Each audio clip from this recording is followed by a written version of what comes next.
আমি সালমান শাহর প্রথম ছবি থেকে আমি ফিল্মে আছি। তো ওনার বেশ কিছু ছবিতে আমি কাজ করছি, যেমন বৃষ্টি বৃষ্টি আয়না জোরে, এখানে একটা এই ঝর্ণা এইখানে একটা কাজ হয়েছে, তখন আমি ছিলাম রাত্রেবেলা। ওইটা ডান্স ডাইরেক্টর ছিল নজরুল, আর ওনার সাথে আমি রাত্রেবেলা ছিলাম, হোল নাইট কাজ করছে তখন ছিলাম। আর এখানে একটা গান হয়েছে আমাদের এই ফুল বাগানের ভিতরে, এটা হচ্ছে যে পৃথিবীতে সুখ বলে যদি কিছু বেঁচে থাকে তার নাম ভালোবাসা। এই গানটার সময় আমি রাত্রেবেলা ছিলাম, আমার ওস্তাদ ছিল রহিম ভাই, আর মেন ওস্তাদ ছিল মাসুম বাবুল। আর এইটা ছিল। তারপর আমরা কাজ করেছি ওইখানে মহামিলনের আমি যে তোমার প্রেমে পড়েছি, ওই মহামিলন এখানে আমরা কাজ করছি এটা।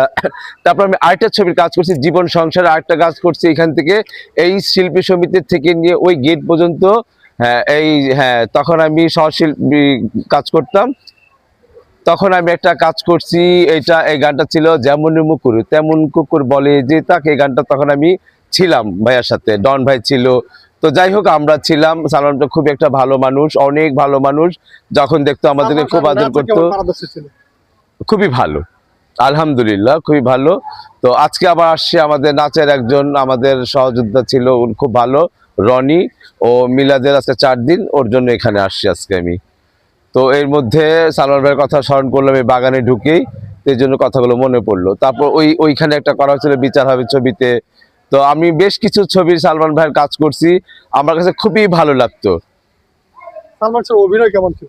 অসম, যেটা বলতে ওটা আমি অভিনয় আমি কি বলবো, পুরা বিশ্বে বলে, বাংলাদেশ তো পুরো পুরো বাংলাদেশ না পুরো ওয়ার্ল্ডে বলে ওনার অভিনয় কেমন।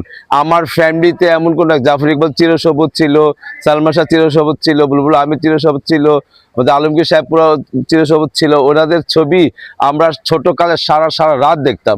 বাট আমি সালমান শাহকে এসে কাজে পেয়েছি এখানে, আমি মৌসুমী আপু সালমান শাহ সাথে কাজ করছি ফার্স্ট টাইম থেকেই।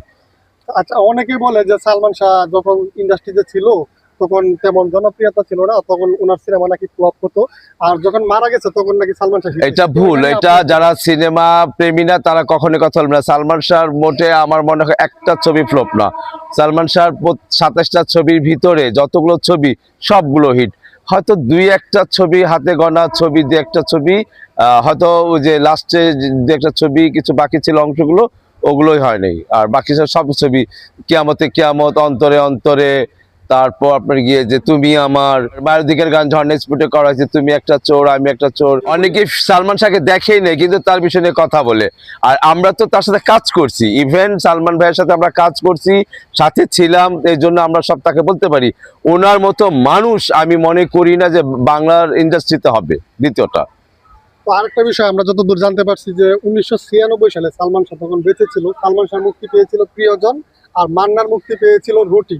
তো এই দুইটা সিনেমার মধ্যে ক্ল্যাশ হয় আর কি। তো প্রিয়জন সিনেমাটাকে আর কি ব্যবসায়িক দিকে অনেক টুকা গেছে। প্রিয়জন ছবিটাতে তখন ছিল যে রিয়াজ ভাই আসছিল, ওনার জুটিতে শিল্পী আপা ছিল ওইটাতে। ওইটা একটা হিন্দি ছবির কপির মতো ছিল ওইটা।